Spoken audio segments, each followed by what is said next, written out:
বেশ কয়েকদিন ধরে একদম ভোরবেলা বৃষ্টি হচ্ছে না, সেই ফাঁকে আমি, পূজা আর ছোটো বোন তিনজনই কিন্তু বেরিয়ে পড়ি মর্নিং ওয়াকের জন্যে।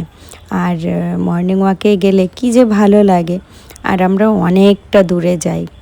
আমাদের বাড়ি থেকে ময়ূরহাট হয়তো 1.5 কিলোমিটার দূর হবে। তো আজকে ময়ূরহাট পার করে অনেকটা দূরে চলে গিয়েছিলাম, কারণ আজকের আবহাওয়াটাও ভালো ছিল। তারপর হচ্ছে আজকে আরও মানে যতটা টাইমে আমরা যাই তারও আগে চলে গিয়েছিলাম। তো ভাবলাম যে আজকে একটু বেশি বেশি করেই হাঁটাচলা করি। সকালবেলা যদি একটু মন ভরে হাঁটতে পারি, মনে হয় যে না, বিশাল বড় একটা কাজ করেছি। কি বলো তো, আমরা ডায়েট করে কিছু না কিছু আনহেলদি খাওয়া তো হয়েই যায় সারা দিনে। আর যদি শরীরের একটু এক্সারসাইজ না হয় তবে কিন্তু ভালো লাগে না। মনে হয় কি যেটা খেয়েছি সেটা হয়তো শরীরেই রয়ে গিয়েছে, সেটা আর বেরোলো না, এটাই মনে হয়। এমনিতে তো সারাদিনই আমি অ্যাক্টিভ থাকি, কাজ বা যেটা ওটা। আর যেখানে আমি থালা বাসন ধুই সেই ড্রামটায় জল ভরা, সেই কলটা আমার কত দূর, সেখান থেকে এনে এনে জল ভরতে হয়। যখন শুরুতে যে ড্রামটা বসিয়েছিলাম তখন কিন্তু আমাদের কলে মোটর সেট ছিল, তো আমি সেই মোটরের জল দিয়ে জল ভরতাম। এখন কিন্তু সেই সুখটা নেই, এখন কলের জল ভরে ভরে বালতিতে করে এনে তারপরে ড্রামে ভরতে হয়। এতেও কিন্তু ভালোই একটু এক্সারসাইজ হয়ে যায়। তা আমি চেষ্টায় থাকি সব সময় যে এমন কিছু কাজ করব যাতে আমার শরীরটা সব সময় ব্যস্ত থাকে, যাতে আমার শরীরে বেশি ফ্যাট যেন জমানো হয়। আর কি বলো তো, থাইরয়েডের কারণে যখন আমি মোটা হই আমার মনে হয় ফ্যাটের থেকে সোয়েলিংটা বেশিই থাকে আমার শরীরে। এই কারণে আমি সব সময় অ্যাক্টিভ থাকার চেষ্টা করি। একটু বসে থাকা, ঘুমিয়ে থাকা একটু কমই পছন্দ করি বা করতে চাই না সেটা আমি। যাই হোক, মর্নিং ওয়াক থেকে এসে তারপর শুরু হয়ে গিয়েছে সংসারের সমস্ত কাজ করা। ঘরটাকে ঝাড় দিলাম, তারপর রান্নাঘরটার টেবিলটা গুছিয়ে তারপর এই যে উঠানটা ঝাড় দিচ্ছি। রান্নাঘরটাও আমার ঝাড় দেওয়া হয়ে গিয়েছে। আর এই করতে করতে দেখো কি সুন্দর সকাল সকাল রোদ্দুর বেরিয়ে গিয়েছে। আমি মর্নিং ওয়াক থেকে এসে দেখি ঋষিকা প্রত্যেকটা ভেজা জামা কাপড়গুলো বাইরে নেড়ে দিয়েছে।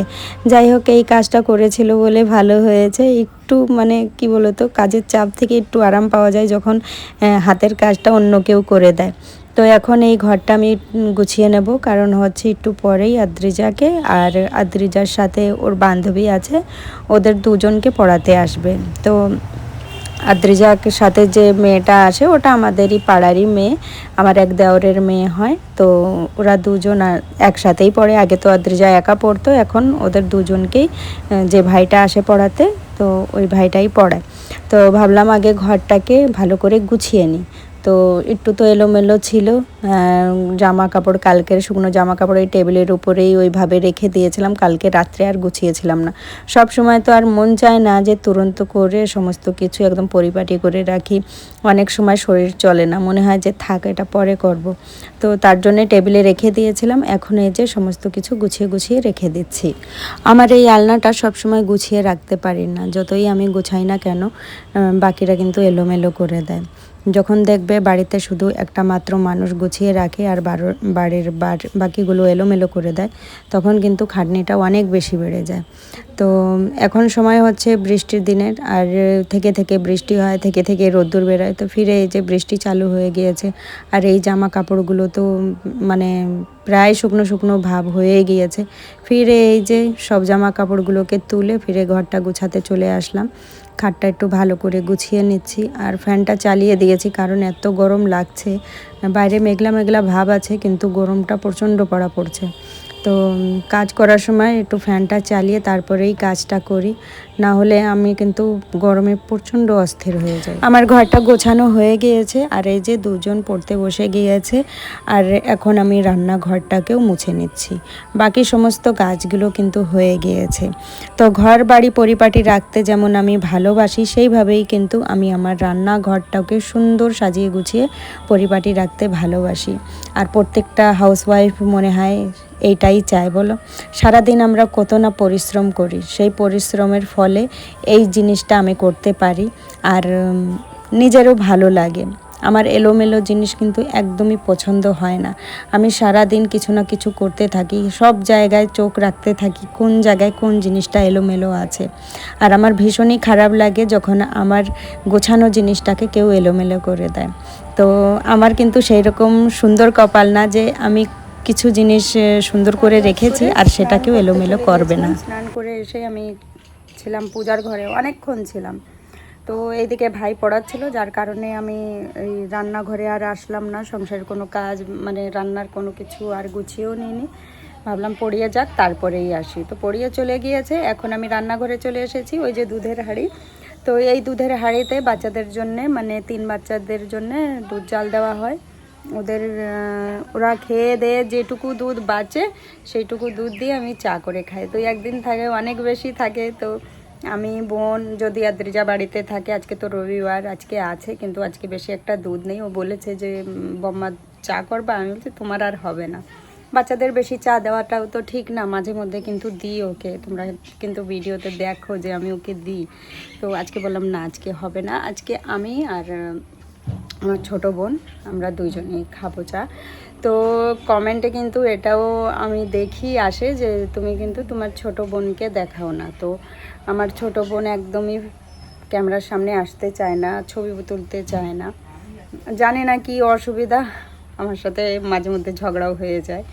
তো আমি তো ভুলেও ওর ভিডিও নিই না, কোনো ভিডিওতে যদি এসে যায় তো আমি ওটাকে কেটেও দিই। আমি জানি এ নিয়ে আমার সাথে প্রচণ্ড ঝামেলা হয়ে যাবে, তো আমি ওর সাথে ঝামেলা করতে চাই না, এই কারণে ওর সিনটা আমি কেটে দিই। যদি পেছন থেকে কোনো সিন থাকে তাহলে আমি সেটা দিয়ে দিই, সেটাও নিয়ে কিন্তু আমাকে বেশি কথা বলে। তো আমি বলি তোর জন্য তো আমার পুরো ভিডিওটাই বাদ দিতে হবে, তো ওইটুকু দিই আমি, কিন্তু বাদ বাকি আমি ওর ফেস দিতে চাই না, ও ছবি তুলতেও চায় না, হয়তো ওর ভালো লাগে না। যাই হোক, এখন চলো চা করি আমি। আর আজকে চিয়া সিডটা ভিজাতে আমি ভুলে গিয়েছিলাম, তো আজকে আর চিয়া সিড খাওয়া হলো না, এখন চা আর বিস্কুট এটাই খাও। এইটুকু রয়েছে দুধ, এইটুকু দেখা যাচ্ছে কিন্তু বেশ ভালোই রয়েছে। যদি আদ্রেজার হয় তাহলে কিন্তু দিয়ে দেবো। আর একদম গাঢ় দুধ দিয়ে চা খেতে আমার ভালো লাগে না, একটু জল মিশিয়ে তারপরেই আমি চা করি। আর কি বলতো, চা এতটা জাল দিই যে লাস্টে দেখা যাচ্ছে সেই দুধটুকু বাঁচে, জলটুকু জাল দেওয়াতেই শুকিয়ে যায়। তো একটু দুধ চা জাল না দিলে কিন্তু ভালো লাগে না, যত বেশি জাল হবে তত বেশি ভালো। এখানে 3 জনের চা হয়ে যাবে। তো এই যে হলো চিনি, এইটুকু দেব আর এইটুকু, বাস এইটুকু চিনি দিয়ে চা করব। এখন কম চিনি দিয়ে চা খেতে খেতে কিন্তু কম চিনি দিয়েই চা খেতে ভালো লাগে। বেশি চিনি হলে এখন কেমন একটা গা গুলায়, মানে ভালো লাগে না, খুব কড়া চিনি আর ভালো লাগে না। আর আমার কাছে কড়া চা পাতা হলে কিন্তু চাটা বেশি ভালো লাগে, আমি একটু কড়া চাটা বেশি পছন্দ করি। এই হাঁড়িতে দুধ অল্প দেখা গেলেও দুধ কিন্তু অনেকটাই থাকে, চা বানানোর পর বোঝা যায় যে অনেকটাই রয়েছে। তো বলেছিলাম যে 3 জনের হবে না, কিন্তু 3টে কাপই হয়ে গিয়েছে। আর আদ্রিজাকে তারপর ডাক দিয়েছি, ও তো জানে না যে চা ওর জন্যও করে ফেলেছি, তো খুব খুশি হয়েছে। বোনকে দিয়ে এসেছি আর ওর কাপটাও যে রাখা রয়েছে ও এসে খেয়ে যাবে, আর আমি এখন চা বিস্কুট খেয়ে নিচ্ছি। ইভা হালদার আইডি থেকে ইমরানা ইয়াসমিন বুনু আমার কাছে জানতে চেয়েছো যে আমার টাইটেল কি শ্বশুর বাড়ির না বাপের বাড়ির। তো আমার এই মল্লিক টাইটেলটা হচ্ছে শ্বশুর বাড়ির, বাপের বাড়ির টাইটেল হচ্ছে বিশ্বাস।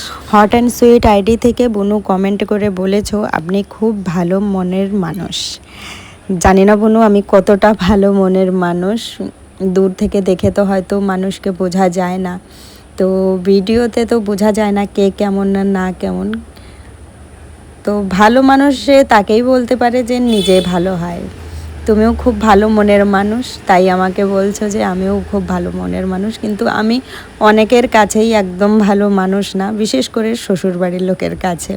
বাকি সারা জীবন কিন্তু আমি খুব নাম কামিয়েছি যে আমি খুব ভালো মনের মানুষ, সে বাপের বাড়ি হোক, বান্ধবী হোক, আরও যেখানে যে যারা আছে। কিন্তু শ্বশুরবাড়িতেই এসে জানি না কেন আমি খুবই খারাপ মনের মানুষ হয়ে পড়েছি। যাই হোক, বাদ দে ওইসব কথা, আর আমি মনে রাখি না, আমি সবসময় খুশি থাকার চেষ্টা চেষ্টা করি। এই যে তোমরা ভালো ভালো কমেন্ট করো, এই কমেন্টগুলোর জন্যে কিন্তু আরও ভিডিও বানাতে ইচ্ছা করে, এই জন্যে মন মেজাজ আমার খুবই ভালো থাকে। আজকে আমি রান্না করেছিলাম রসুন ফোড়ন দিয়ে ধুন্দুল, আলু ধুন্দুল আর কাঁঠালের বীজ দিয়ে। তো এইভাবে ইউপিতে কিন্তু রান্না করে সবাই, আমার কিন্তু খুবই ভালো লাগে, তাই আজকে করলাম। আর কাঁকরোল ভাজা করছিলাম। কাঁকরোল ভাজা চাকচাক করে ভাজলে বেশি ভালো লাগে, কিন্তু ওই যে চাকচাক ভাজলে বেশি তেল খাওয়া হয়ে যাবে, যার কারণে আমি একদম কুচি কুচি করে কেটে এর মধ্যে পেঁয়াজ দিয়েছি আর একদম সামান্য তেল দিয়ে, দেখলেই তো ভাজা করছি।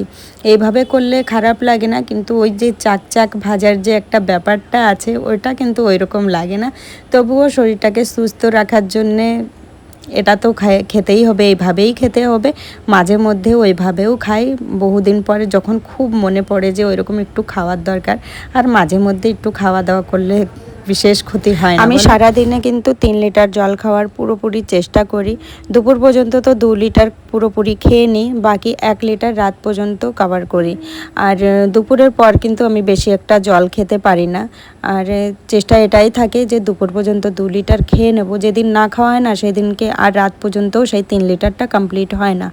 আর হেলদি ডায়েট করতে গেলেই কিন্তু জলটা খাওয়া খুবই দরকার। এমনিতেও যদি ডায়েট নাও করো, একটা মানুষের কিন্তু শরীরের ওজন হিসাবে জল খাওয়াটা হচ্ছে খুবই জরুরি, যেটা কি আমরা করি না। আমি তো মোটেই করতাম না।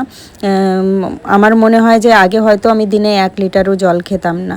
যাই হোক, এখন কিন্তু বুদ্ধি এসেছে, শরীরটাকে সুস্থ রাখার জন্যে যেটা করা লাগে সেটা করি আমি। দেখলেই রান্না বান্না সমস্ত কিছু হয়ে গিয়েছে, এখন রান্নাঘরটাকে আস্তে আস্তে করে মুছে গুছিয়ে নেব। অঞ্জু দাস বুনু কমেন্ট করেছো, তোমার অনেকগুলো ভিডিও দেখে নিলাম দিদি ভাই, তারপর তোমার ফ্যান হয়ে তোমাকে সাবস্ক্রাইব করলাম আর তোমার পাশে থেকে গেলাম। থ্যাংক ইউ বুনু, অনেক অনেক ভালোবাসা রইল। তারপর সামিয়া বুনু কমেন্ট করেছো, অসাধারণ ভিডিও। থ্যাংক ইউ বুনু। তারপর মেহনাজ উদ্দিন ভাই কমেন্ট করেছো, আজকের দিনটা সকালের ভালো কাটুক। অনেক অনেক ধন্যবাদ ভাই। তারপর ঈশা নাজ কুকিং অ্যান্ড ব্লগ আইডি থেকে কমেন্ট করেছো, আপনার ভিডিওগুলো দেখতে অনেক বেশি সুন্দর হয়েছে আপু, দোয়া ও ভালোবাসা রইলো। অনেক অনেক ধন্যবাদ বুনু, আর অনেক অনেক ভালোবাসা। কবিতা মণ্ডল বুনু কমেন্ট করেছো, তুমি খুব ভালো, আমি তোমার ভিডিও দেখি, আমার নাম নিও। এই যে তোমার নাম নিলাম বুনু। জয়া সমরিন বুনু কমেন্ট করেছো, ভেরি নাইস ব্লগ। পূজা তোমার কে? পূজা আমার বোন হয়, আর আমার দেওরের সাথে ওর বিয়ে হয়েছে, তাই সবাই এক জায়গায় থাকি।